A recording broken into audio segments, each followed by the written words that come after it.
Obstructed View with Matt Mosley, holiday edition.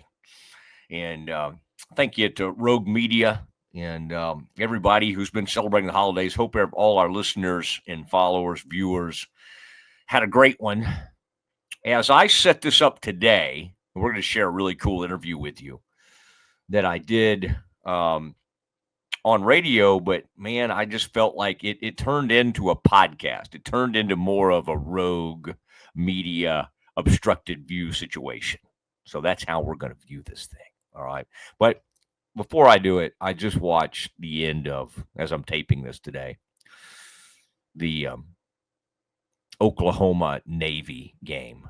And Oklahoma, instead of kicking the extra point to go to overtime, goes for two at the end. They score touchdown with 6 seconds left. In fact, it was former Baylor tight end Jake Roberts catching the ball to make it 21-20. And the midshipmen get a sack on the last play of the game. And OU's had 25 people transfer out, blah, blah, blah. I mean, it happens.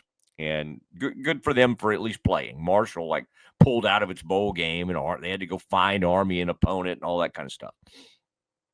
Navy had a really good year, and they finished with 10 wins. And I should add, since this is a very Baylor-centric, lots of Big 12 stuff on this obstructed view, that the coach of Navy played at Baylor, Brian Newberry, and good dude. And he's done a great job at Navy. He's become the head coach, and they've obviously were on target for really one of their greatest seasons ever this year. And then they kind of hit a snag. I think that usually happens with either the Navy or Army when they run into Notre Dame, and then they kind of went a little sideways there. But they beat OU, and we can talk about OU this or that. This guy transferred out. This guy, but again, as long as you line up and you put on the crimson and cream, that's OU out there. And the midshipmen in the Armed Forces Bowl at TCU Stadium. And we all know, any of us from Baylor, know what can happen when you line up against a member of the Armed Forces. It was Air Force that took down Baylor on a cold night. Today, on a gorgeous, gorgeous day in Fort Worth, the midshipmen got the best of the Sooners. All right, here's what we're going to do. Again, this turned into what I thought was a fun podcast. It is an old friend of mine who is now the athletic director at Boise State. Boise State playing Penn State in the Peach Bowl, which also is part of the college football playoff, of course. Interestingly, Penn State is 7-0 all time in the Fiesta Bowl. 7-0, unbelievable. And Boise State's 3-0. So something has to give here. In fact, Boise State, you might recall that very famous upset of a great Oklahoma team in 2007. And they won 43-42. They unleashed some trick plays. And really, Boise State was already a good program, but man, they just caught everybody's attention. And Boise State has continued to stay kind of, at least on the fringes of the national consciousness for a pretty good while now. And they're back at it. They're the number 3 seed in the college football playoff. So the athletic director is Jeramiah Dickey. The Baylor tie-in is he was the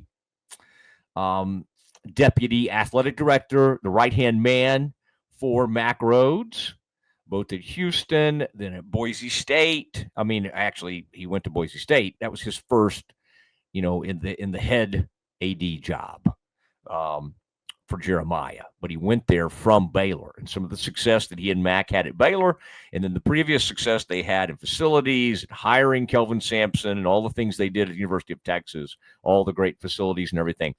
That helped Jeramiah Dickey end up in the role he is. And man, from Ashton Genty, who was second in the Heisman voting, a lot of people thought he should have won. What he's meant to Boise State's, chance now to possibly go for a national championship. All of those things are discussed. And again, it turned into such a fun conversation that I really wanted to share it with this audience. And I appreciate it. We'll promote the heck out of this as we head toward the new year. And of course, at the conclusion of this, I'll do a little bit of talk on Baylor versus LSU, which is coming up on New Year's Eve. So that would be, well, let's see. I'm getting into town Monday, so that'll be Tuesday. And that'll be exciting. In fact, at the 2:30 kickoff on Tuesday in Houston, that is the Texas Bowl, the Kinders Texas Bowl, KINDER''S. And but great, it'll be fun. It'll be fun to see the Bears back in a bowl game and 8-4 record and playing another solid LSU team, solid SEC team. We'll see what kind of LSU team shows up for that game. Here is my interview with Jeramiah Dickey, the athletic director for Boise State. Man, who better to have on than Jeramiah Dickey, athletic director at Boise State. And Jeramiah, Merry Christmas to you. So excited to have you back on. And just know that a lot of your old pals in Central Texas have been cheering you on. And while Baylor made their great run late in the season, of course, Boise State was making a great season-long run. So, man, congratulations. It's been fun for all of us. Thanks, Matt. Merry Christmas, and really enjoyed watching, Baylor this year and how they battled back, and was really excited for Coach Aranda and that program, and Mac, obviously. So very much miss my Sikkim family, and hope everyone's doing well. And I heard you give Mac a shout out on the that Wilner podcast. That's Canzano. You did a great job on that. That was kind of fun to listen to. In fact, it made me want to. I have the capability to put you on camera and do that whole thing. And I thought, you know what? It's the day after Christmas. Let's let JD wear a ball cap or whatever he needs to be doing today. Didn't want you to have to do anything formal, but that was nice, and I really enjoyed kind of your overall perspective on things, because you've ended up at a very interesting place at an extremely interesting time, and then congratulations on Ashton Jeanty. What a run he has made at Boise State, and then just the fact that I just cannot. To me, I was thinking in terms of always have the Baylor hat on. In some ways, JD, it's like it's almost just as a big a deal for Boise State as like when RG3 won it for Baylor. I mean, it put in a lot of ways Baylor on the map. I mean, you can't measure the marketing that it did for the university. And then for Boise State, which already had an incredible reputation for y'all's past, but to me, this really was an amazing experience. Do you kind of see that comparison, and what has he meant to this program, especially the way he's finished out? Oh, I absolutely see the comparison, and excuse me, it's priceless. I mean, when you talk about Boise State and the history and tradition that we've had. I mean, 27 straight years. I think it's second to Georgia, maybe, in our overall winning percentage. It's not that we haven't won games. It's just when you set the bar as high as we did back with Coach Pete and towards the end of, the first decade, and going to 3 Fiesta Bowls like that, it sets the bar really high. It's not like we didn't win after. We went to a bowl game every year. I think Coach Harsin was averaging 10-plus wins a year. We just hadn't made it back to a level like the Fiesta Bowl. And when you come back on the scene and not just compete every week, and obviously there's rankings and the CFP and all of that, but then you throw in a guy like Ashton Jeanty that from the first game of the season to this past one, and obviously we have, hopefully more than one left, who's just an amazing human being on and off the field of play. And what that did for us, and I would assume it's very similar to RG3, who I got to see at the ceremony and shake his hand. And, I always appreciated him during my time at Baylor. And it's just so cool to be a part of something like that. And, and for us and our brand, it's priceless to get back to not just a Fiesta Bowl, but then to have a guy who I very much believe should have won the Heisman. And that's not trying to take away from anyone else a part of it, but it's just been a phenomenal year, and just really proud of him and this team. Yeah, and wasn't it cool, like when they were doing some of the big photo sessions and stuff and interviews the day before, I believe it was, or even leading up to that night, like he was in the orange. He was in the Boise State gear. Yes. And again, I think it speaks to him and his connection to the school. But the other three guys that were there, were in their suits or whatever they were wearing. And I just think, and, again, amazing players, but all of them, one of them has been with three teams. All of them have been at least one other program. And so isn't it weird how now this almost feels like a throwback, doesn't it? It's like in the modern world of college football, Ashton Jeanty is he's like an anomaly or an aberration or something. But that, to me, that almost reinforces the good feelings around him, and it sort of shows that you can still have that bond with your school and program. Yeah, absolutely. I mean, you can tell it was important to him, and I'm not saying that it's not important to those other guys, but that was the first thing that he thought, was to represent his school and his, and our brand. And I think that's just who he is. He's a Texas kid. He's well-traveled, being from a military family. And it's just been really cool to see him grow and perform it. But then, like I said before, how he treats people off the field, how he serves in this community, that legacy mattered to him. And he is somewhat of a throwback.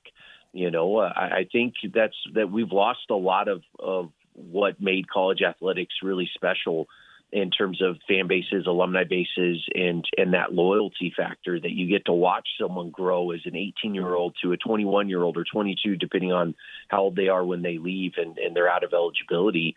You have a guy like Ashton, and he's created memories, and I can speak for my own kids. He's created memories for them. They'll never forget this year. And the experience that they had with him at camps, and the experience they had with him at spring games, and not just him, but many other team members, and it is special, and I hope at some point we get back to that, because it was hard. You do see these guys around the country, and they've been at 2-3 different schools, and eligibility doesn't seem to end right now, and for good reason or bad, I don't know. Time will tell. Change is uncomfortable, and we're going through a lot of change. It's really cool to see a guy like Ashton, stick it out at one place, and obviously we'll watch him get drafted this spring, and excited for his future. Jeramiah Dickey, Boise State AD, on the Matt Mosley Show, ESPN Central Texas. Jeramiah, congratulations on your contract extension. It was, I think, well deserved. I think other schools have been, as they should be, interested in you, and so I believe it's like a 5-year extension. Baylor, they can't really put that stuff in the paper. Jeramiah, you obviously at state school, it's a little different. So I'm sure it's interesting to see your contract just sort of out there for everyone to see. But again, you've earned it. You've done a great job, and so congratulations. Did you ask for, hey, I want the Mac Rhodes Baylor deal? Did you? I wish I had the Rhodes Baylor deal. Yeah. No, honestly, I'm so grateful to be a Bronco, and for them to trust me when they first hired me, as someone who hadn't been an athletic director and hadn't even been to Idaho or Boise for that matter. And for them to put their faith and trust in me and my team, and, it takes a team, and, I understand the hat I wear, and I get a lot more credit than I probably deserve. But I'm just really grateful. It's a testament to the people I have around me and the success that we've had on and off the field of play. And we're not done yet. We have a lot more to do. And for an athletic director, that's always weighing on you, especially when you have a young family and kids, and the idea of moving them multiple times, and that's the industry we chose, and that's okay. That comes with the territory. But when you finally get that level of commitment, and it somewhat solidifies the work that you've been doing, and or at least they thought you were doing. And I was just really really appreciative. I actually signed it yesterday on Christmas.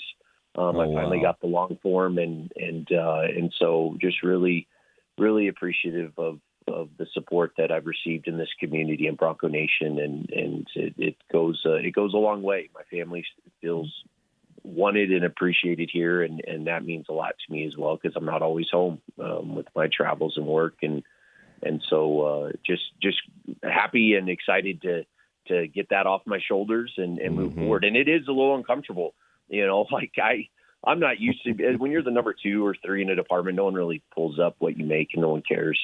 When you're the AD and all your friends and family are texting you like details of your contract, someone texted me something that I didn't even realize was in there, I probably should have, and I said, well, my wife handles all that for me. So, Yeah, the family, when they see those numbers, Jeremiah, they expect maybe bigger gifts. Christmas. Yeah, that's right. That's right. That's but it's an exciting time, and you're doing a great job there. I want you to come back to Texas, but there are certain schools who I was hearing were interested in you, and so I was conflicted because there's at least one school it would almost kind of hurt me for you to be a part of, yet my desire to have you come back to the state would probably override that. But hopefully we can just move past that, right? Yeah. Well, it's anytime you're out there, it means you're doing hopefully good work, and people are recognizing what's being done here at Boise State. And as I said before, that's a testament to the people I have around me, and my coaches, our student athletes.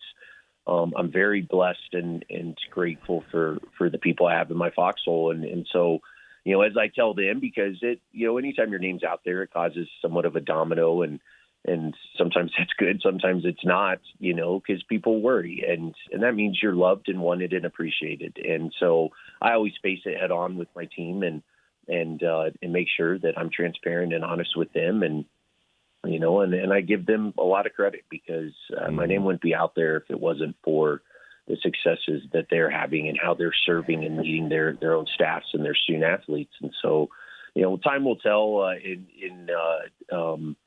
in regards to, when in the life of an AD, you have, I take it as chapters, and I'm on my second chapter now with this contract, and Boise and this community has been great for my family, and I absolutely love it here. And it's gonna take something really special to pull me away from something like this. My family means a lot to me, and just like when I make coaching changes or big decisions in our department, my head, heart, and gut have to be aligned, and that's what happened, and that's what ultimately got me to Boise. And it's going to take something really special to pull me out of here, because it's an amazing place.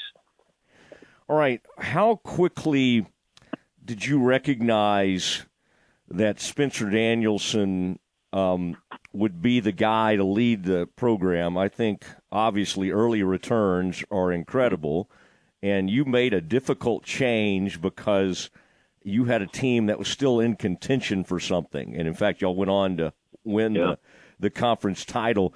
But as you just said, the heart and the gut and all the things you kind of use, for whatever reason, you thought a change needed to happen immediately.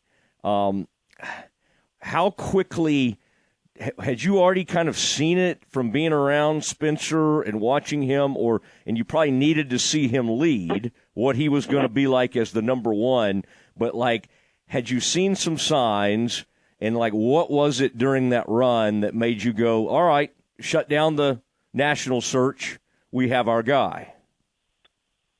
Yeah, Spencer was the interim head coach when I got here, and it was only for a couple weeks, and it was during Harse leaving to Auburn. And so he was maybe the first coach I actually met when I got here.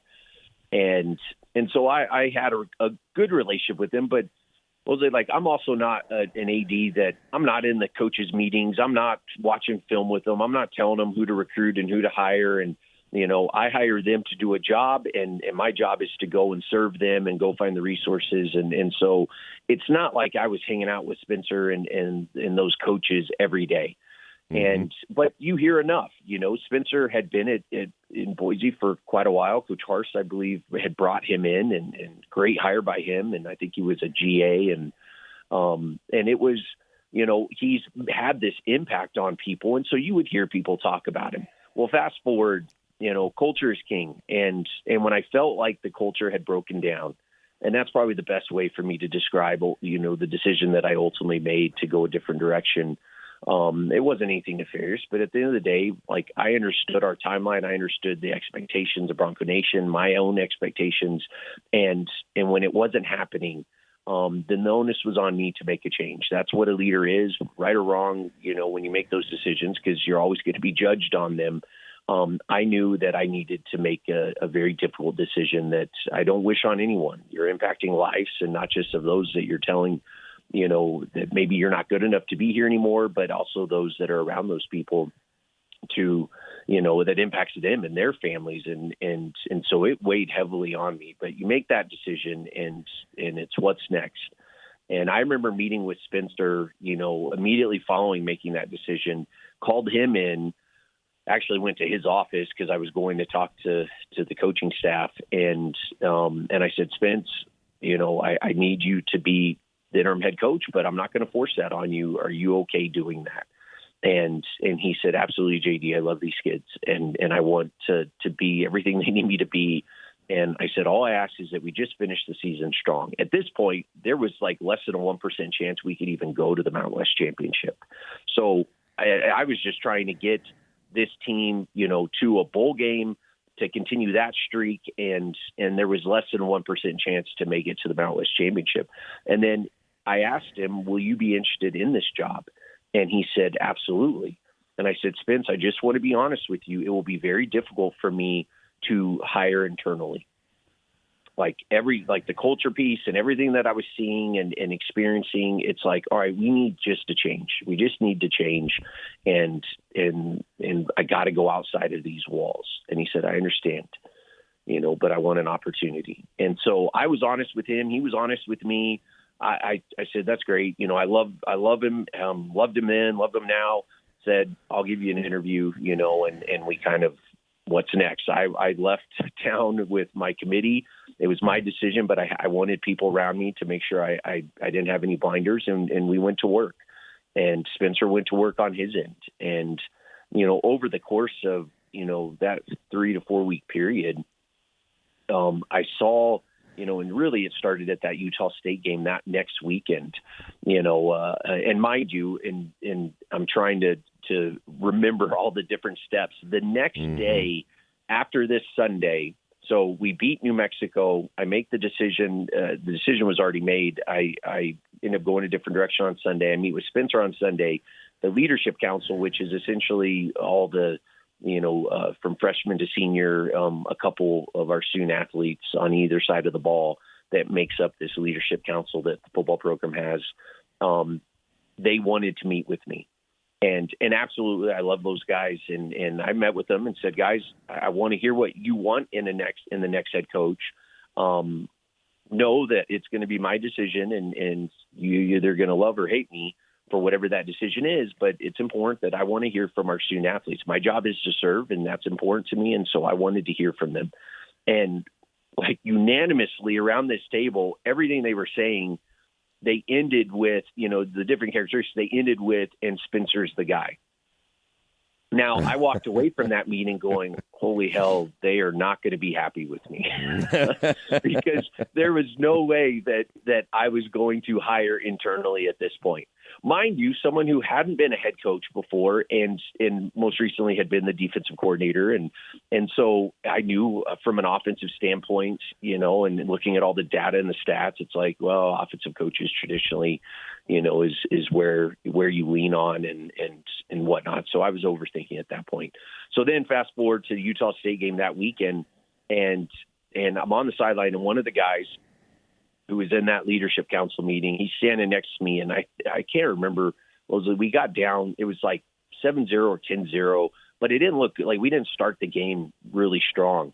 And I'm sitting there going, man, I just want to finish strong. We got to get to postseason just so we can continue the streak. And then I remember that he's a student athlete. He's now one of our assistants or off the field guys. He says, JD, don't worry, we have this. And, because I guess he could see this look on my face, like, oh, wow, this is not going to be good. And he was not wrong, because then we end up boat racing them in the in the end of that first half and then into the second half. And it was amazing. And it was the best game we had played all year. The team was having fun. You saw Spencer coaching and disciplining, and I got to see him in action. That was the first moment that I was like, all right, like, these guys are going to run through a wall for him, and they're going to play for him. And he's doing a pretty amazing job right now, considering what the hand he's holding, And mind you, he had to convince all those assistant coaches who, as soon as you fire a coach, all of those guys are on like a 30-day contract, right? And so they're out, technically should be out looking for a job. They didn't. They all committed to Spencer, which also told me something about Spencer and the respect and appreciation he had of that staff. And so you start seeing moments like that. Well, mind you, I'm out trying to find another coach. And when we ended up interviewing him, he killed it. He absolutely killed it. Not having ever been head coach. And quite honestly, I'm guessing that was his first head coach interview ever. He absolutely killed it. And I remember he left. And my little committee that I had, I said, I always let them talk first because I want to know what they think before they know what I think. And I said, what do you guys think? And they went around the table and they said, he could be your guy. Like, wow. Like he said this, he said that, and just how he was going to lead and serve. And then I finished it with, you're absolutely right, he can. And that was the week going into the Mountain West Championship. Mind you, this would have been the first freshman class at Boise State who had not won a championship, a conference championship in however many years. And so that was important to me. I had told the team, I had told the staff, I had told all the candidates, I'm not making a decision the week of this game because I want these guys to enjoy their experience. I want them to finish strong. So that week I had a lot of prayer and a lot of late nights and sleepless nights of just making sure that I was aligned. We had an unbelievable candidate pool, and I got to a place on Thursday. Wednesday night I was frustrated. You always, my face important to me. It's like, God, if there was ever a burning bush moment, please, at this point, because I was struggling. I was going back and forth and you're splitting hairs and you're convincing yourself one thing over another. And so that Thursday, Spencer and I had a standing one-on-one meeting just so that I would do with any head coach just as we were going into the champ game and before we traveled on that Friday. And I thought we were going to talk about football. And he sat there and he said, JD, if you give me a few minutes, I've been thinking a lot about this. And I said, absolutely. And that was at noon on that Thursday. By 12:15, 15 minutes into his speech of why he is the best guy for the job, it was head, heart, and gut. It was like it came into perfect alignment. And I sat there and I get chills even thinking about it today. And all the prayer, all the due diligence, it's like it all lined at that moment at 12:15 on a Thursday. And I said, he's my guy. He's my guy. And I flipped the questions to not about him getting the job, but when you get this job, what's your next step? What are you going to do with the offense, the defense, so on and so forth? And we just started having more football type conversations. And I left that meeting. I called the president. I called my committee and said, we're hiring Spencer. I'm going to do it after this Mountain West Championship game on Sunday morning. I'm not going to mess with the team this weekend. And so from that Thursday through that game, win or lose, I was going to hire him. And obviously there was no guarantee. We're playing at UNLV, great program. We end up winning. It was amazing. And then I'm terrible at secrets. I'm a bad liar. And so then, they all felt like, wow, JD's being distant. He's not talking to us. That means he's not going to hire Spencer. And everyone's like freaking out. And Spencer and I ended up meeting Sunday morning, like at 9 a.m. And I ended up saying, you're my guy. And it was amazing. And the rest is history. So long-winded, Mosley, but it was an amazing deal. No, that's okay. I love hearing all that, and I think you followed an interesting trend. And again, that's pretty cool that you were open to letting the thing play out. And like you said, he barely had any chance to start, maybe no chance, and he worked his way into a chance, not only because of what he did on the field, but sort of where he was. And I find it interesting that you're at a place where people maybe at that university, I wouldn't think, or always in the past have been real open with their faith. I can't even, maybe Coach Pete was, I can't even remember, but like, that's pretty cool. Like after that huge win, I'm watching on whatever Friday night it was, and there's Spencer at the championship up on stage being very open about his faith. You have always been open about your faith. So I don't know. I would think that having that kind of alignment is kind of nice for you too. You get to take your sort of Baptist Baylor past into Idaho a little bit. Not that there's not religion there, but people are, it's a little different approach than in the Bible Belt. It's different, quite honestly, that was one of my not necessarily fears, concerns maybe when I first got this job and was in maybe even before accepting it, that Baylor was such an important time in my life, my family's life, and in my walk with God. And, I loved it at Baylor, and obviously I love Mac and, but I just really appreciated how Baylor, from the institution, top down, how they treated your family, how they treated their employees. It was just a really special time in my life with, my wife and my kids. And so going to Boise State, that was one of my concerns is, at Baylor, it's contractual. Like, I think it was in my contract, that, in terms of my faith and whatever, coming to a state institution, I understand you have to walk a line, but, Spencer and I talk about this a lot and, and I'm not going to speak for him. I'll speak for myself. I've sold my soul enough in life. And, I know who I am. I know what I represent. I know the foundation and the platform that we have as leaders, and and it's important to me. It is who I am, and I'm going to be my authentic self, and that maybe won't be for everybody. And I'm fortunate here that I'm in a very loving and spiritual community that also cares, and and I'm sure there's Bronco Nation members that struggle with it, but how powerful it was that, after winning a championship, and people forget it wasn't just Spencer. You hear Spencer and he reminds me a lot of Scott Drew. Like I remember watching Scott from Houston, and it's like, there's no way this guy is like this, right? Like there's no way that he is that person behind closed doors. Coaches are different anyways, right? And so I'm like, this is just an act. And then you get to Baylor and it's like, oh my gosh, like Scott is like who you see out in public is exactly who he is in private, and I always appreciated that. That was his authentic self, and that's who he is, and that's what he represents. And Spencer's the exact same, that's who he is.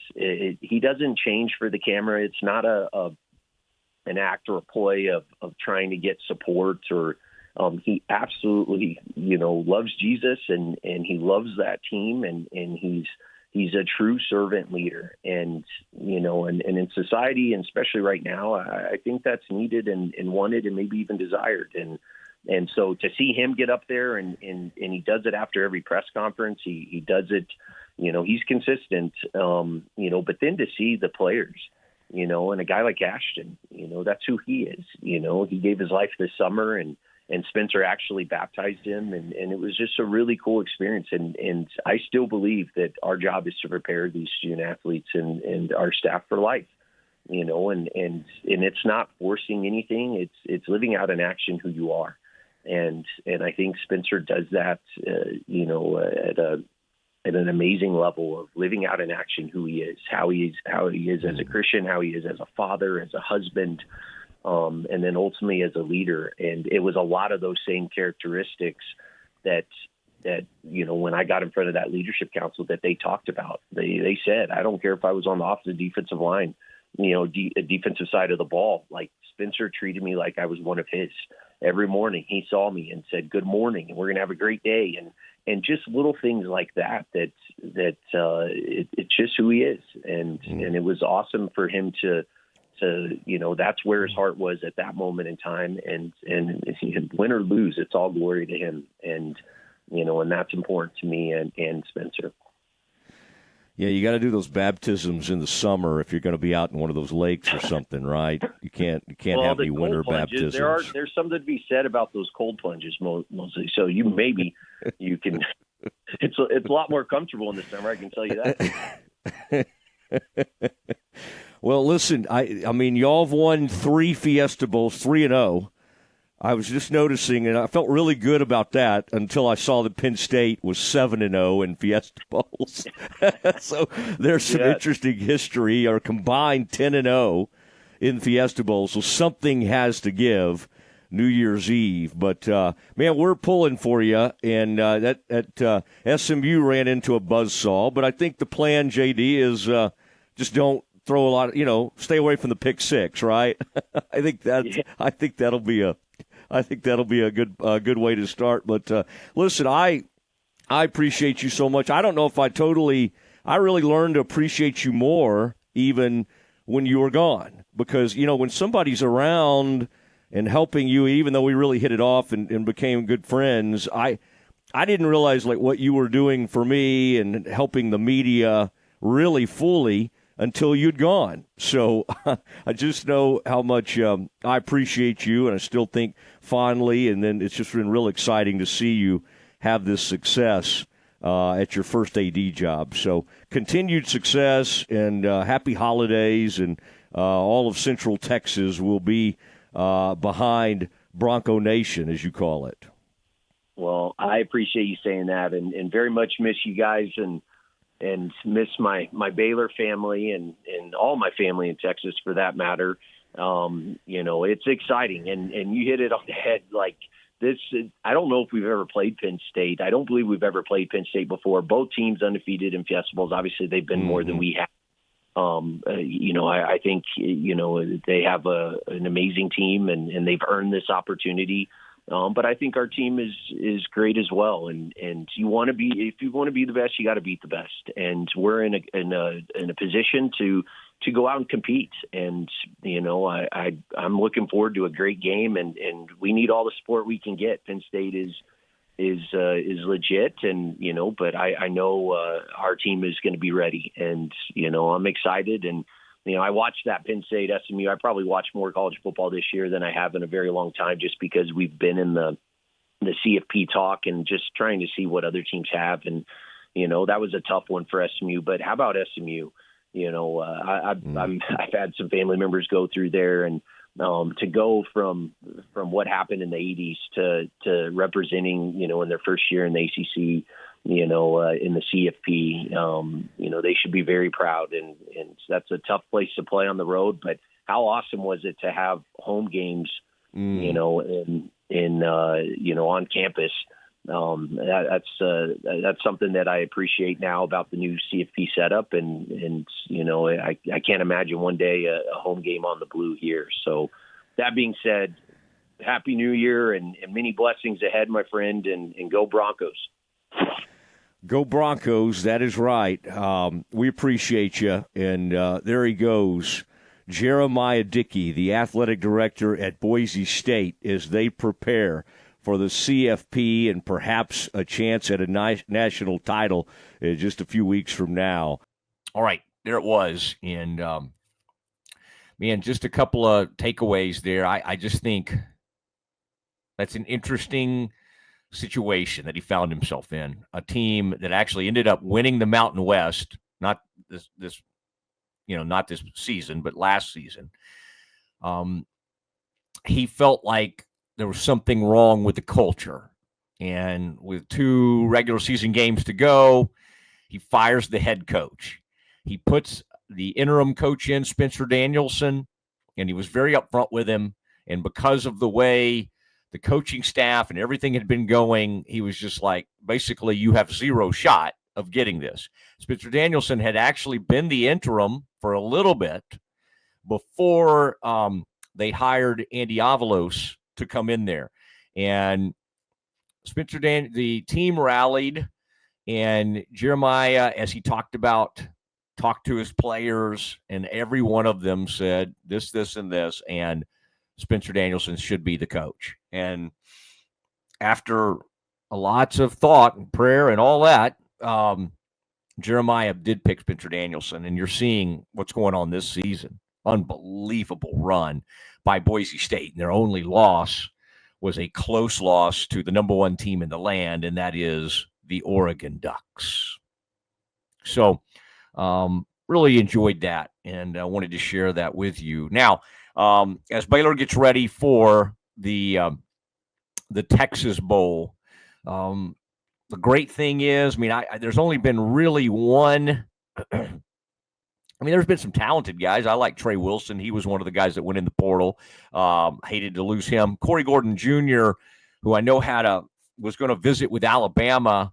That was a tough loss for the Bears. 3 interceptions this year. Came in, wasn't a starter, but really came in and helped when Carl Williams and others had some injuries.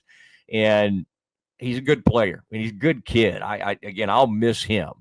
But for the most part, Baylor has not had a ton of departures, and so they have a lot of participants in this bowl game. And, of course, they've had a really nice portal haul, although that group, of course, will not be with the team until next season. Of course, they'll be with them for spring football and all of that. But very, very exciting. Maybe some of them will be at this game. That would be kind of cool to come in and start kind of getting a look at this Baylor program as they transfer, get in the portal, and then we'll start classes in this spring semester with Baylor. LSU will have, as you might guess, will have 2 or 3 players that will opt out of this game to get ready for the draft. It's understandable. The Bears had it happen against Georgia in 2019. For the most part, Baylor's players did go ahead and play in that game. They did lose to Georgia. I don't think LSU is not going to be like OU today. OU had 25 players that went in the portal. LSU's had, a fair amount of players go in the portal, but they'll still have their full complement of great 4- and 5-star players under Brian Kelly. And there's a lot of interest in this one. I would say, Sawyer Robertson gets to do it on a bigger stage. He's been one of the best quarterbacks in the country. Bears have a chance to finish with 9 wins. After they were 2-4, they could finish 9-4, win the last 7 games. Sawyer, Bryson Washington has a chance next year to be one of the best backs in the country. He just got named second-team All-American, on the freshman All-American, I should say, by The Athletic. And so that's a cool honor. Everybody's going to be there. They may have a few players still banged up. Got the good news that Kendrick Simpkins, who was hurt a lot this year, ended up getting doing a medical red shirt type thing, will be back next year to play safety. He's a good young player. And, he's been around, but he's a nice player. So he obviously won't play in this ball game, but everybody's kind of been out. A lot of people are returning to practice, and this is just a great opportunity, great showcase.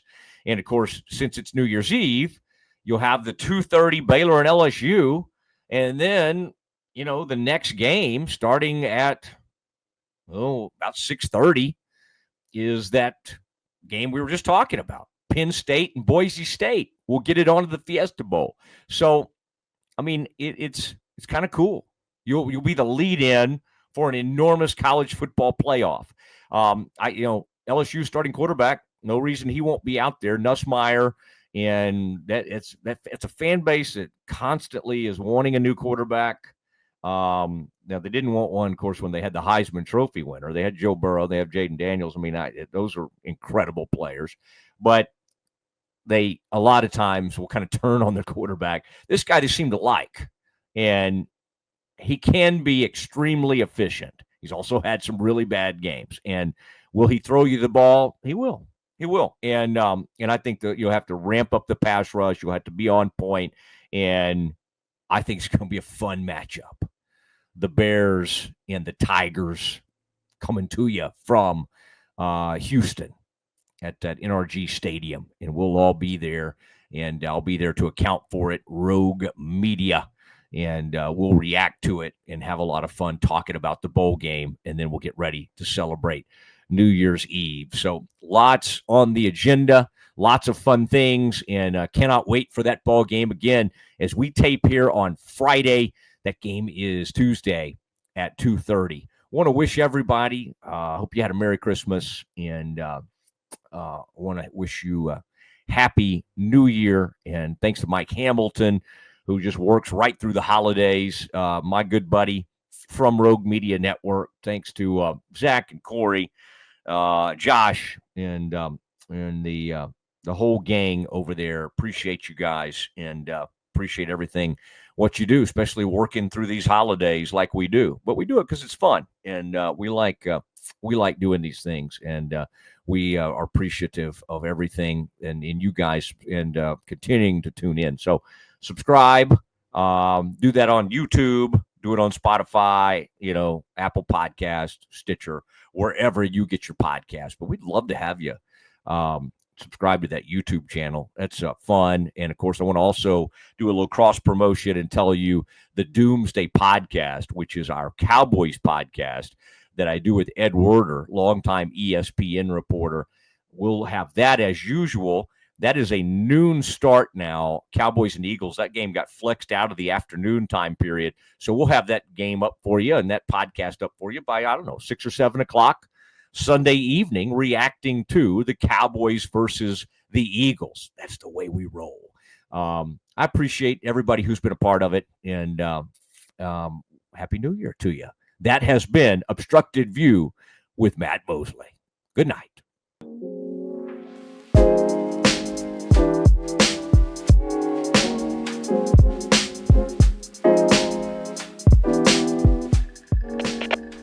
We are Rogue Media Sports.